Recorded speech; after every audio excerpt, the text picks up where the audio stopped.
Holy shit, I'm presenting this one, aren't I?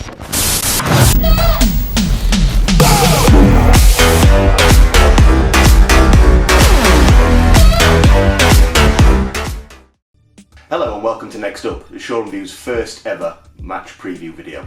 We're going to look at the last league fixture, see what we can learn going forward. We're also going to get some fan previews for the next game coming up against Aston Villa. If you haven't already, please like this video and subscribe to the channel. It really does help us out a lot going forward, as we really want to build the channel now. If you do like this format, please let us know in the comments, as we will look at making this a regular thing going forward. Now, welcome to the first section, which is called Last Time in the League. As we all know, the first league game of the season against Wolves, it didn't turn out the way we wanted, and the performance was not great, was it? We didn't really get going. I think the defence was a bit shambolic at times. You could tell they've not had a pre-season to gel. The Burnley game didn't help because the lads who came in my view, did a lot better. They really stake to claim to get their names on the team sheet. I think at the time, I was angry with a lot of mistakes, a lot of performances. I was overly critical. Anybody who's read my Twitter knows that after a few jars, I don't hold back on my opinions. I like to be proved wrong by players. If I give players any kind of stick, I do like to be proved wrong. So the players that I did stick to going forward, if they come out and have a brilliant game next time they play, good.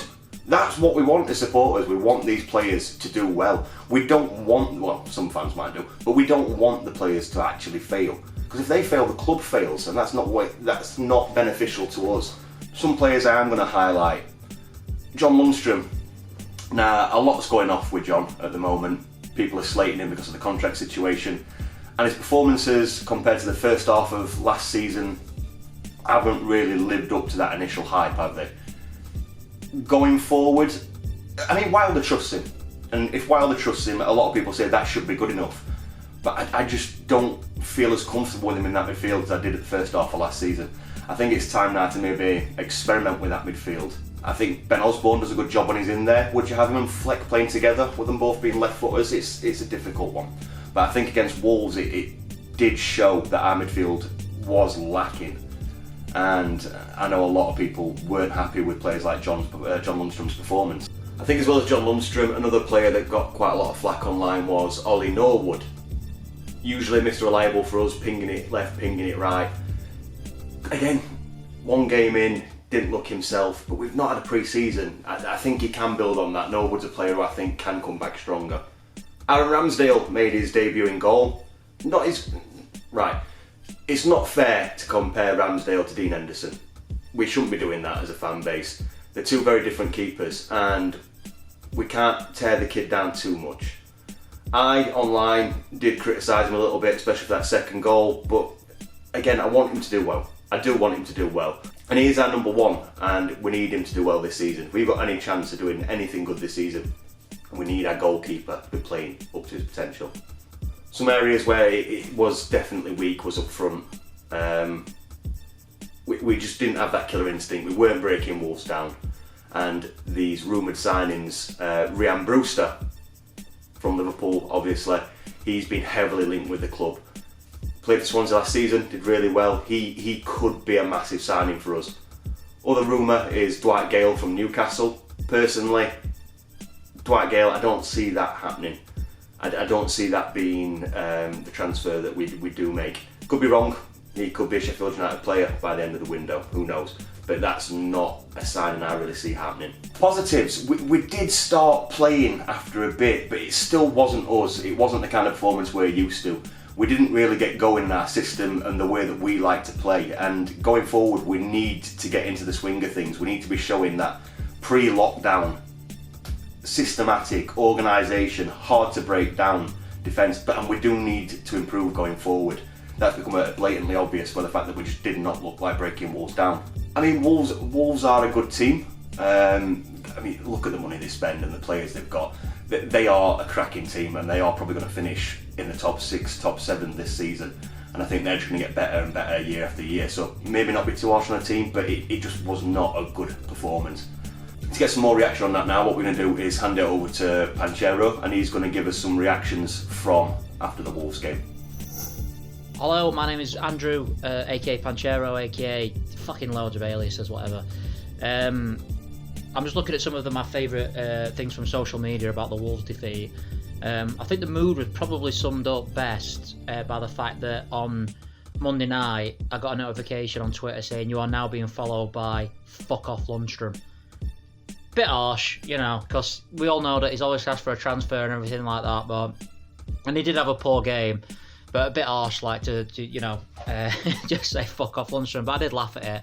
I was on the S2 shout box all the way through the match. There was some very angry people on there, but one of my favourite quotes on there, and I ain't got the username, I'm afraid, the person who put it, but one of my favourite quotes was, why the fuck do we keep crossing it from West Street?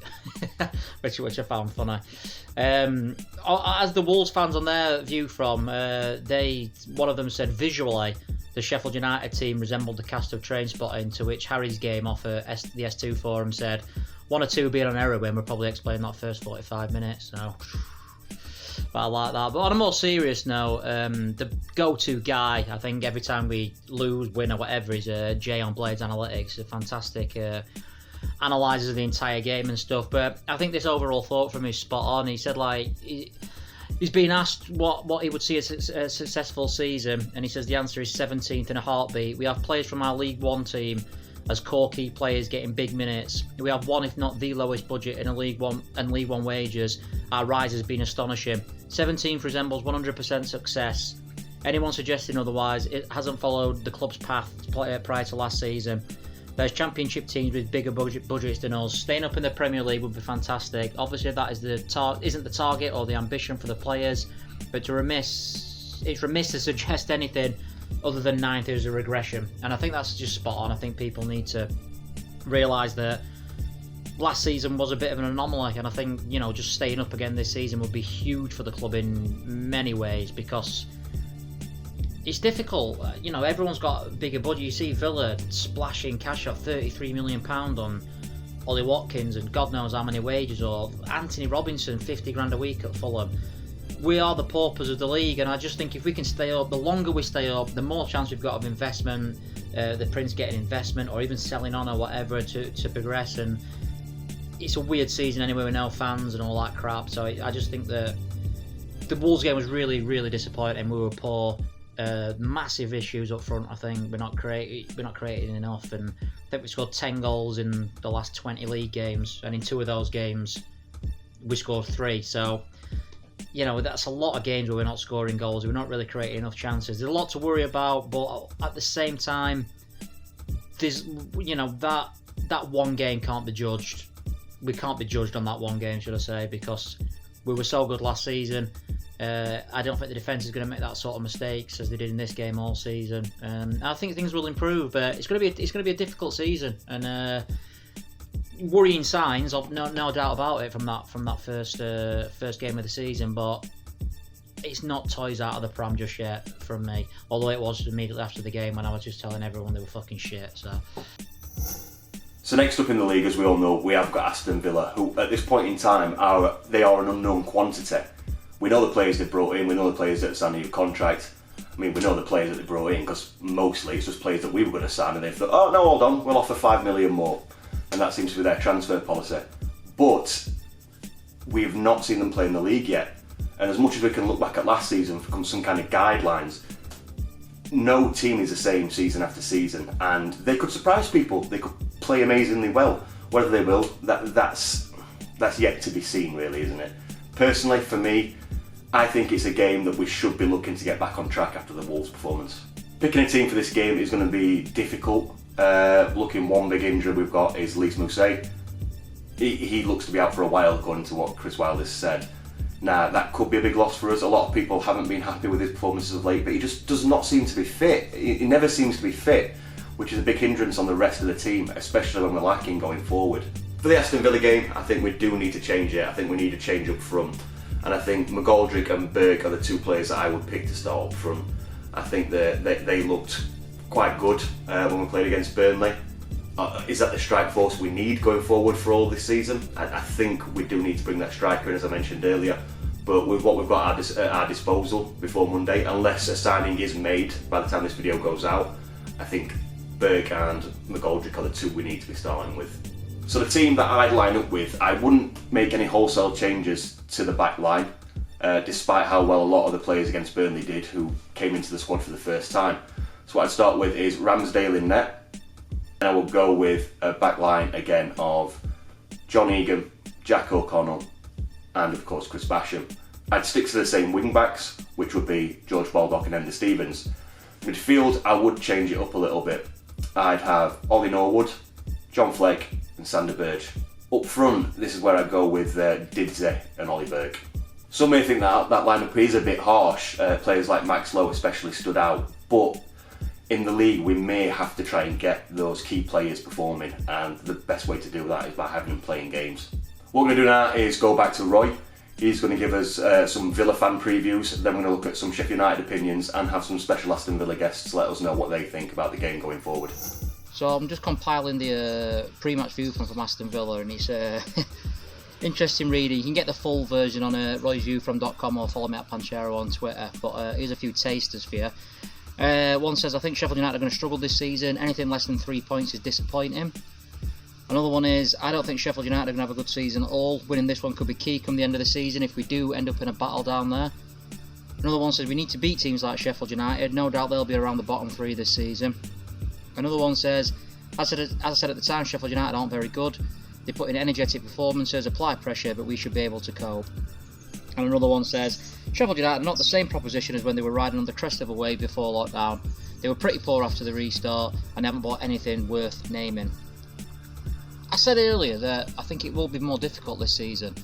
I think we probably are going to be in the lower end of the table rather than the upper end. But for Aston Villa, who finished 19 points below us, who've not beaten us in the last four, and who stayed up on an unbelievably low points tally in unbelievably controversial circumstances, to say we should be beating teams like Sheffield United is just based on what? What you basing that on? You know, they've brought players in. Obviously, I mean they're throwing off shit at a wall transfer policy. Eventually, might end up seeing them with a decent side. You'd have thought with the money they're throwing around and stuff, the law of averages says they're going to get enough players to form a decent side, but they've not played a game yet. So what are they basing on that they should be beating us?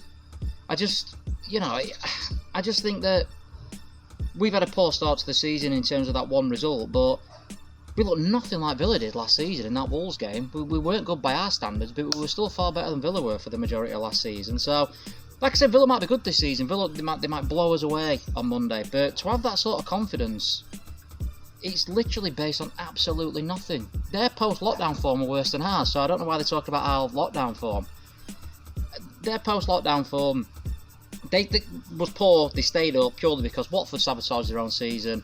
They got a weird goal, and then Bournemouth just, self-destructed as well. Fair play to them for staying up, because they looked dead and buried at one point, but I have no idea why they're so confident that this season's going to be any different to last season, and why they're all of a sudden going to claw back 19 points above us. But, it's another one to stick on the wall anyway, Chris, so we're being written off again, and that's where we're at as best, I suppose. So we move on to the Villa game after a difficult Wolves game. Thought we played well in second half of that game. Different proposition, Villa, bought some players but nowhere near as strong as Wolves. I think we'll get some at front game. I think we'll have to score 2 to win it. I think I'll probably start with Burke and Didzy up front. Somebody coming short, somebody in behind if they're both fit. I think we're struggling to get forwards fit, but sure Chris will make that decision. Sander definitely, he looks on fire. So I think we'll get some at Monday. Up the Blades. So we've got Villa away at Villa Park. Hopefully this time they've got the goal line technology, Eagle Eye, Hawkeye, Blackbird's Eye, whatever the fuck it's called, actually turned on. Line wise, I saw someone earlier today tweet a midfield of Fleck, Osborne and Berger. I think that would be incredible. I think personally I'd like to see Moose and McGoldrick up top. Same wing backs, Baldock, Stevens, and defence and goalkeeper as ever. And hopefully this time we actually understand that we need to score a goal to win. Hopefully, if we understand that we need to score a goal to win, all should be good. But in Wilder we trust. We've got the diver Tom Daly against us, and if Hawkeye's turned on, we should be good. not too disappointed with the start to this season. Obviously the first 6 minutes of the Wolves game weren't great, but I don't think we played atrociously after that. Looking forward to Villa, I'd like to see... I'd rather Didsey start over McBurney. We can bring McBurney on if we need him to, but I don't think he's been playing his best just lately. I'd like to see Osborne starting and Sander as well. I think he needs to be on the starting 11. Max Lowe's really impressed me. I think he's gonna be massive for us, so I'd really like to see him in there as well. As far as the result, I think we've not really got a lot to worry about. If we stick to what we know and keep that defence strong, we should take away the 3 points, providing the rest remember to charge his watch. So my prediction, United v Villa, depending on the lineup, I think has got to start McGoldrick and McBurney, Sanderberg in the middle, and I think we'll win 2-1, and hopefully it'll kickstart the season. Many more wins to come. Hi guys, it's Aston Villa fan site Heart of the Holte here. Just a mini preview for you guys over at the Shoreham View before our game. Obviously, coming into this game, Villa have the benefit of not really playing a game yet. Obviously, you look at Sheffield United, you guys struggled against Wolves. I'm not expecting a Sheffield United side like that to rock up at Villa Park come Monday. I think you guys are going to be very well judged. We all know what Chris Wilder's like. These games as well against Sheffield United and Villa have kind of been classics in the past few years. There's always been a lot riding on these. Everybody knows about what happened with the ghost goal last time as well, and the 3-3 at Villa Park in the Championship.